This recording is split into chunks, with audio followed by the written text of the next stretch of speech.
If you don't watch anything other than this 60-second introduction, I pray that you do because I truly believe that the test that you went through was meant to produce your testimony. And if you have been called too much at any point in your life, if you have been made to feel like you were not enough or too much or needed to be in a box and that the world didn't have the capacity to hold what you were offering, I want to explain to you why. And if you would just give me the next 60 seconds, I will do that. Okay. So this is people, all right? These are people. These are people who are in your life. This is your well meaning mom, your supportive dad, your best friend, the teacher at school. And it's not that these are bad people, it's just that they have a purpose, okay?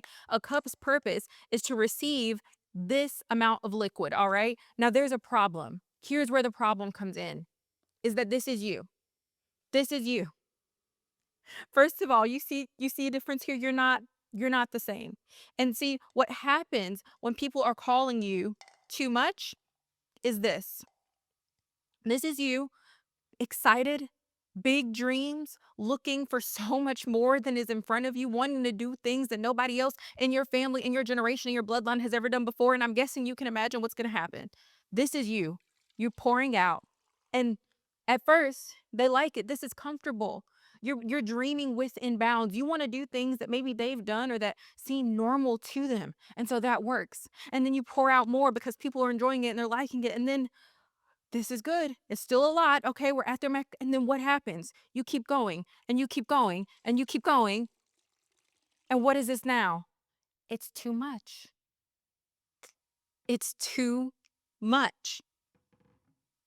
I don't think you heard me. It's too much for them because they were never meant to hold what you had to offer. Being too much for them doesn't mean that you are the wrong tool for the assignment that God created you for. That the very thing that is your weakness, your default, the thing that people have told you you need to fix, you need to change, is because you were designed with a different purpose.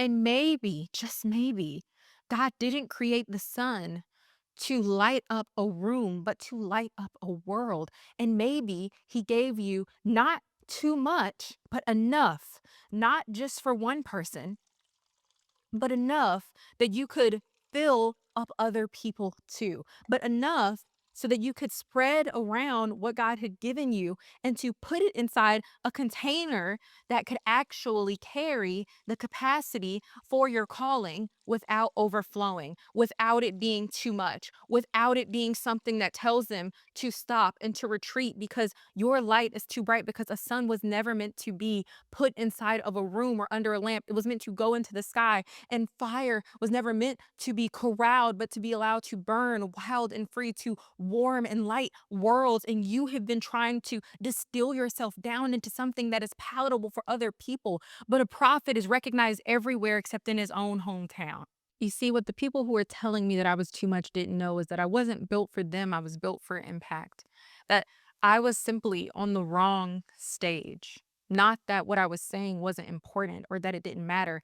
In fact, my thumbnail, my title is not clickbait. Being too much, the very things people criticize me for, that I talk too much, that I think too deeply, that I have dreams that didn't make sense to anybody else except for me, were the very things that led to me being a millionaire. The things that I tell you guys on this camera were things that I thought were insignificant and important, not important, because I had listened to what other people were telling me about it, because they told me it's too much. They told me that nobody cares about it. And even if they never said it with their words, the way they dismissed me, the way that they couldn't even tell me what I was saying when I would ask them what they thought about it, because they had clocked out or zoned out 10 minutes into the conversation. The things that I would say, and people told me I go on for too long because they were never the container that I was designed to go on for. I have videos on this platform that are an hour long of just me talking, saying the things that God has shown me in my life that people have absolutely had their lives changed and transformed by. The very things that I was telling other people, and I couldn't have paid them to listen. And now people pay to listen to me. And so maybe you were the kid who asked too many questions, who spoke too deeply, who dreamed too loudly and too big, and you learned to dim yourself in order to stay safe. You weren't punished for being bad, you were punished for being too bright. And light in a room can be dangerous. And so they punished you not because you were bad, but to protect themselves for getting burned by the light of the sun that they were trying to contain. I spent years mistranslating rejection and I thought it meant that I'm not enough. But what it actually meant is I have so much overflow that I have more in me than the vessel that they have was designed to carry. And the fact that they are telling you not that you're wrong, but that you're too much means that it's a confession about their capacity, not a critique of your calling. You weren't rejected for being broken, you were rejected for being beyond. And what broke you wasn't your bigness, it was the belief that you had to shrink in order to survive. It was that belief that because they couldn't carry what you were offering, that you needed to offer less when really you just needed to offer it to somebody who had the capacity for it, or for a container that had the ability to carry what you were delivering. And maybe you've struggled with this battle between shrinking versus expanding, because sometimes we can think that being accepted will be the thing that saves us, but acceptance is not the same thing as alignment. You can be accepted by people who don't even see you, who don't even know you. They just want to make sure that you stay small enough to fit their narrative, to make them feel comfortable, to stroke their ego, because heaven forbid somebody can do something or wants to do something that they can't or that they haven't. And there comes a point when shrinking for safety will feel like suffocation to you if it doesn't already. And the trade off isn't worth it because the price of admission into those rooms is always the same, which is your fullness. You might be thinking, I've spent years being palatable, but let me ask how that has actually worked out for you. It's not humility to hide your light, it is disobedience. And if your presence threatens their peace, then they weren't building peace in the first place. They were building a cage and they wanted you to not be a mirror that showed them that there was more to where they are than where they're at now. And every time you watered yourself down to be digestible, you robbed the world of your real flavor. But the truth is that you didn't lose friends, you lost containment. You didn't lose opportunities, you lost limitations. You see, the doors that opened for you when you were pretending to be somebody else were never meant for you in the first place. And along the way, you rejected the rooms that would have actually accepted you for where you are. I'm telling you, girl, you are a drink of water to somebody in a desert, but you're hanging out in the rainforest where they don't need you. That doesn't mean they don't need your water or your light. It means that you are in the wrong place where it's not wanted or needed. And this is the switch that changed everything for me because I didn't let the fact that I was in the wrong room stop me from finding the right one. And sometimes the best thing that you can do is leave the room. Not because you're better than them, but because your assignment is bigger than what that room was designed to hold. And if you want to do that, you want to learn how do you monetize this light? How do you move from having to dim yourself down to a candle flicker flame into being able to embrace your bigness as the sun and find the world in which you were meant to invite light and warmth into? That's exactly what I go over in the new training that I'm unleashing called the 3-step formula to replacing your income, working from anywhere, and getting paid to be exactly who you are. It's for women like me who feel like you never fit in, like you knew the corporate grind wasn't your thing. And maybe even you tried to build a business, but that business felt more like a cage because you were doing it according to everyone else's ways and standards and not according to what truly aligned with you. And yes, this can work for you, even if you don't have a niche, you don't have an audience, and you don't want to hustle or sacrifice your peace, because that's not what I wanted either. And by the grace of God, here I am now, taking my family on all expense vacations and able to tithe more than I used to make in a single year and able to truly get paid without ever having to shrink myself or pretend to be someone that I'm not. You see, what looks like too much in the wrong room is actually perfect capacity in the right calling. Your voice isn't loud, it's clarifying. Your emotion isn't weakness, it's wisdom and volume. And your ambition, it's not ego, it's evidence that you have a higher assignment than the other people who you may have been talking to. You weren't designed to be digestible, you were designed to be undeniable. You see, the same loud voice that a person inside of a library would be reprimanded for is the same loud voice that would command an army that they wouldn't be able to literally live or hear the charge without. You see, your divine assignment is that you were built for more, not to be liked. God didn't make you too much. He gave you more than most because you are entrusted with more than most. This isn't ego. This is entrustment. You see, we live in a world that is obsessed with relatability, where standing out is seen as arrogance and playing small is seen as a virtue.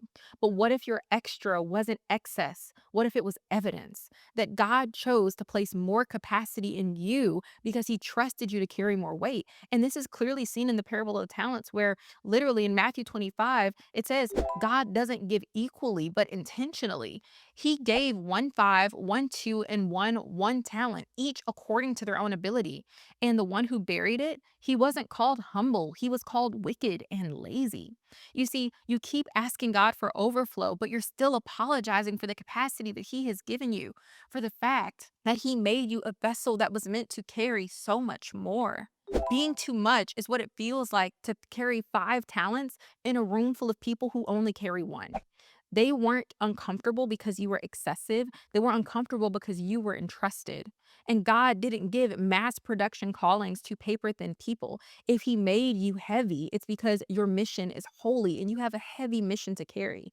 And it's not about being better than anyone, but it does mean that you are different. Moses had range, and David had wild emotion and passion, and Paul had obsessive drive, is what it would have looked like to our culture. Before their mission, to some people, it would have looked like dysfunction. And after their mission, it's clear to see now that it is divine preparation. Your traits are not random, they are rehearsal for a bigger stage. The intensity, the sensitivity, the fire, all of it was assigned. It's not just a part of your personality, it's a part of your toolkit. You guys, when I used to get on stage or in front of the class and I would present, my teachers would always give me the same feedback. They would say, slow down, slow down. And now I had a webinar coach that I paid thousands of dollars. And one of the things he said is, it's amazing how quickly you speak. The people that told me you have to butter people up, you have to go in soft, you need to be polite and politically correct. The number one comment I get on my videos, or one of the number one comments, is, I love how you just get into the point. I love that real talk, tough love, call me up and out of my sin and my mess and my mediocrity. And the very things that people told me to stop and to change are the things that have enabled me to make $100,000 or more every single month while working 5 hours a week and getting on camera and simply sharing things that the Lord has taught me in my own lessons in life that I get to pass on to you. Isn't that crazy? What if I would have believed them? What if I would have let them tell me that the issue wasn't the room that I was in, but that I should just shine a little less bright? You see, the thing that made people uncomfortable is the thing that now makes thousands, and at this point, we've had millions of views and people take notice because of. And so if you've been managing your muchness like it's a liability, you should really now start seeing it as leverage, as literally your access point to the life that you have been dreaming of, because you know you were not meant to play small. You keep trying to become palatable for people who were never assigned to receive you in the first place. And when you stop managing what God meant to multiply, you will start to see it as fruit instead of friction. And that your abundance is not pride, but preparation for what you were designed to do. You see, you don't need to scale back. It's time to scale up. You were never supposed to be manageable. You were supposed to be multiplied. And you've been editing yourself in hopes of being liked. But God doesn't fund edits, He funds assignments. And when you try to be liked, you may get some form of temporary applause. But when you obey your assignment, you will step into the legacy that God has for you. Your too muchness isn't a flaw. Stop managing it and start multiplying it. And it's not about ego. It's about obedience, because when God gives you more, He's not flattering you. He's expecting something from it. He's expecting a return. And when you bury your capacity, you're not protecting your reputation. You are robbing generations from what you have to give. Now, when it comes to making money, being too much wasn't about a personality trait. It's worked as my pricing strategy. The moment that I stopped trying to be liked is the exact moment that I started being paid. There was this business I tried to do before. I'm not going to say the name of it because I'm sure some of the videos are up somewhere.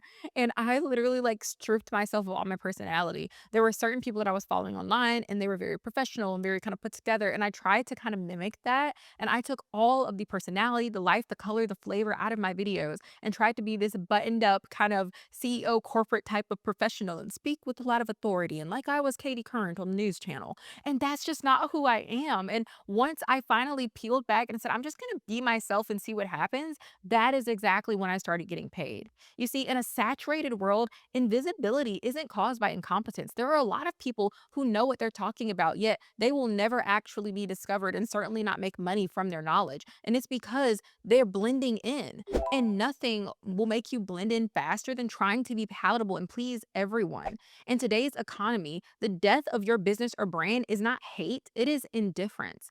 Let me say a name that some people might be mad that I even say out loud, but Donald Trump is a master at this. You know why? Because love him or hate him, I bet you had a reaction when I said his name. You either said woo, MAGA, whatever, or you said no, hate him, whatever. But that's the thing. Polarization is actually what breeds profitability.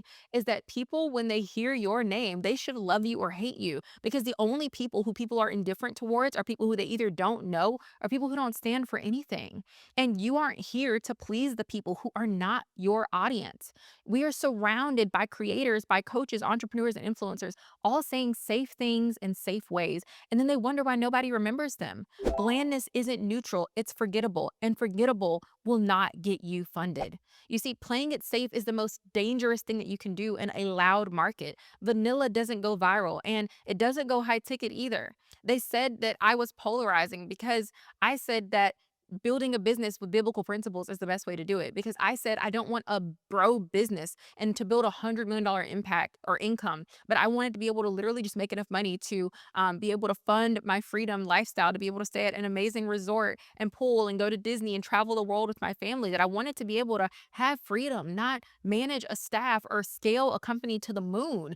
And they told me, hey, you can't do that. You have to build this huge business and empire. And I said, no. They told me that there's no way that you can make $100,000 a month while literally working 5 hours a week. Certainly not while just posting the things that you want and being yourself. And by the grace of God, I am here now living that exact dream, having proved everybody who told me it was impossible wrong. And that's the thing, because the algorithm isn't what is suppressing you, it's your timidity. And subscribe because that's the next video I'm going to be coming out with, which is how to make the algorithm your literal servant. Because you have to understand that the people who can dominate every single platform, it's not because they learned how to master an algorithm. It's because they, or it's not because they learned how to master the algorithm. It's because they learned how to rise above it. And this is all going to come from you being yourself and truly being able to tap into the superpower that God gave you. You see, pleasing the masses leads to mass approval but low loyalty. People will say, yeah, they like you, sure, but it's really they don't know much about you. And those are not the people that you really want to buy from, the people that you trust. Polarization builds tribes and people who buy, not because you're reasonable, but because you are resonant. There is no cult brand that was built on a general consensus, it was built on conviction. And so don't try to sound like the industry, sound like yourself. And if you want to do that, but you don't know how, again, that free training is in my description that goes over the 3 step formula I use to replace my income, work from anywhere, and get paid to be who I am. Because your excess is an economic signal. Exaggeration isn't dishonesty, it's differentiation. You were differentiated by birth by the big personality that you have. And in a world addicted to noise cancellation, your volume is a strategic move. If you're too much, then good. That means that you cut through all the mess because people don't pay attention to muted brilliance. They follow the loudest signal that feels like the truth.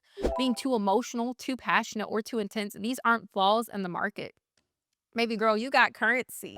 These are the exact things that are going to make you wealthy and the exact signs that the container that you have been pouring into is too small for what you've been given. You have to stop apologizing for what God appointed.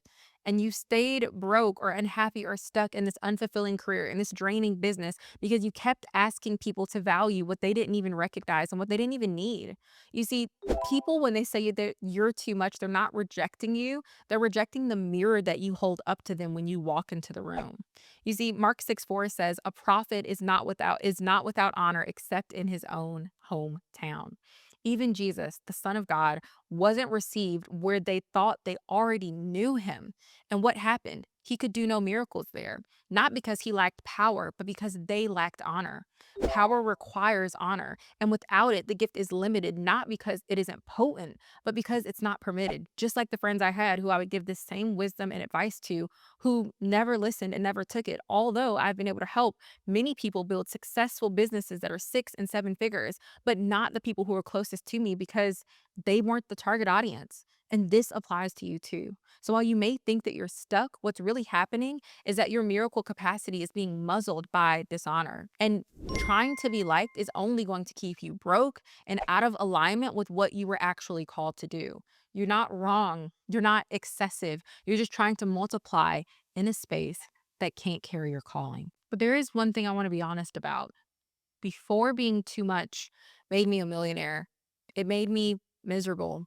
It made me lonely because people didn't get me. I never felt like anybody understood me. People always told me that what I was saying was either, again, too much or not enough or weird or like I talked too much or whatever it was. And, or that I was too serious or that I was too growth oriented or that I wanted too many things in life. And that is a very difficult road to walk. And so if you're walking it, trust me, I'm not glamorizing this to mean something that it doesn't, but I'm saying that's why it doesn't fit because you are in the wrong room.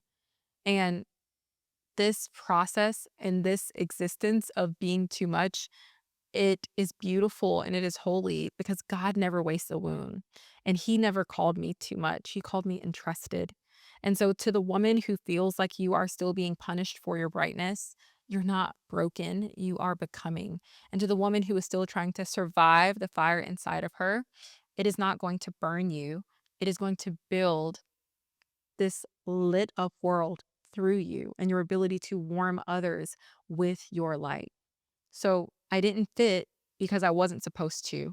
I wasn't too much. It was just that I was the first person around me to do something like what I'm doing. And anytime you're going to go first, it's always going to look like a problem and not a prototype. So, what if you weren't designed to enter a lane, but to create one? That people think a niche is about what you do, but what if it was about the thing that you are that no one else has the ability to be? That too intense, that too passionate, that too weird, too loud is just you being original. And originality always looks like a risk or a liability to people who are addicted to imitation. You see, this isn't about business, it's about being. It's about becoming the kind of person that you didn't think ever existed. You became the proof that your people needed, not by following a path, but by foraging it. And once you built that path, you didn't beg for their approval, but you charged for entry. Being too much was never the problem, but hiding it was. Your fullness, it's not extra. It is the entry level for the future that you were born to lead. And you weren't born to find the box, you're born to replace it. So if this resonated with you, please leave a comment and letting me know. I know that this won't reach everybody, but for the woman who is out there who's like me, who's looking for where you belong in the world, it's not because there's anything wrong with you. It is because you keep trying to show up in the wrong room. So if you want my help to create your room, to create your stage, to create a place where you can get paid for being exactly who you are, make sure you check the description to look at that training where I go into the 3 steps that you need that'll teach you everything about replacing your income, being able to work from anywhere in the world while getting paid to be exactly who you are, even if you don't have a niche, you don't have an audience, and you don't want to hustle or sacrifice your peace in order to get there. So I'll see you there.